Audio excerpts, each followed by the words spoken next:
I'm Larry Van Straten. I work with Straten Farms. My dad started it back in the 60s. We farm about 2,500 acres with corn, soybeans, and cabbage. I have a combine, and we have 14 tractors, 2 semis, 2 straight trucks that we haul all our cabbage and grain with in the fall. We got plows going for plowing the ground and disc, tilling and fertilizer, and then we got the planters going.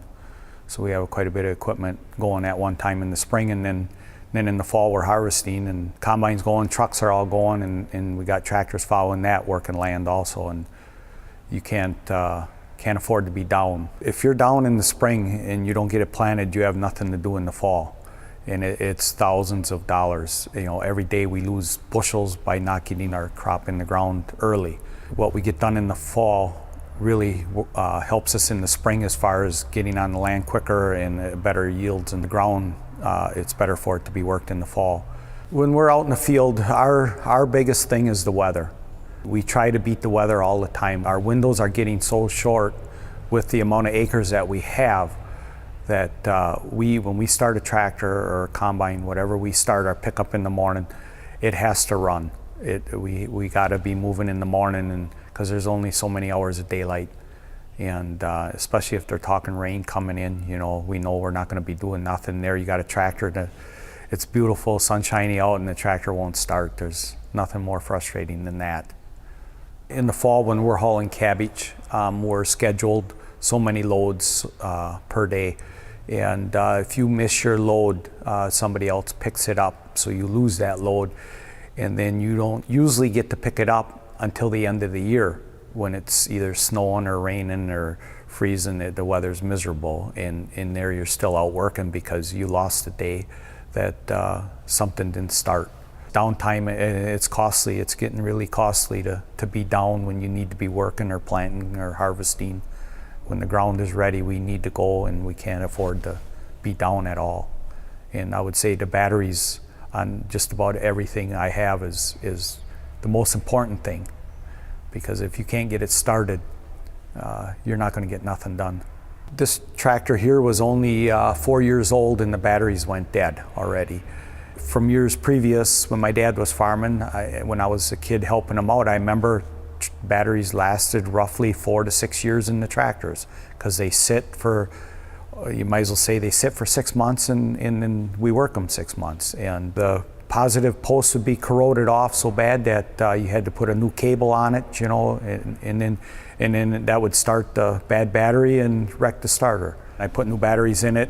The starter went out a little while later, and then the alternator went out, and it was almost $1,000 bill. Plus, we didn't get nothing done because it was almost like 4 days, a day for each segment that it was down, and didn't get no land worked in the fall. I bought a case of the ThermOil. I put it in both of these tractors, and that was back in 2000. And all we do is blow the dust off the batteries and check the water. There's no corrosion whatsoever on the batteries. In fact, the one tractor, I didn't know I was supposed to check the water in it. I didn't read all the instructions on the bottle. And we checked it. It was 12 years that we checked the batteries in the tractor, and they took, between the two batteries in 12 years, took 10 ounces. So normally they take that in a year if you don't have ThermOil in them. To this day, I have it in everything that I have. I got it in the lawnmowers, the snowmobile, anything that does not have a maintenance-free battery. If you have trouble with your batteries, I mean, it just goes from the battery to the starter to the alternator. And now with GPS in our tractors and stuff, weak batteries are hard on the components of that. I have roughly, I would say, $3 million worth of equipment in the shed now. To replace it new, I would say it would be $8 to $9 million. You spend that kind of money, and $200,000 or $500,000 for a piece of equipment, and not to have no issue of starting it in the cold weather is great. Everybody's out there. It seems like there's a lot of gimmicks. You can spend $5 an acre to make $10 an acre. But with ThermOil, spending $20 on a battery and and not have no issues with it, no labor involved, and just add a little water once in a while and blow the dust off the battery with no corrosion. It saves me so many dollars, and tractors are hundred thousands of dollars, you know, and to spend $40 on the batteries to make sure it runs is pretty much a no-brainer. We don't have to worry about a dead battery with ThermOil. Something that can be preventive is probably the biggest thing now.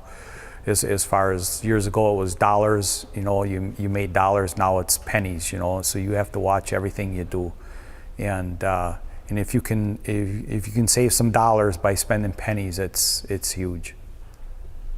And ThermOil does that for us.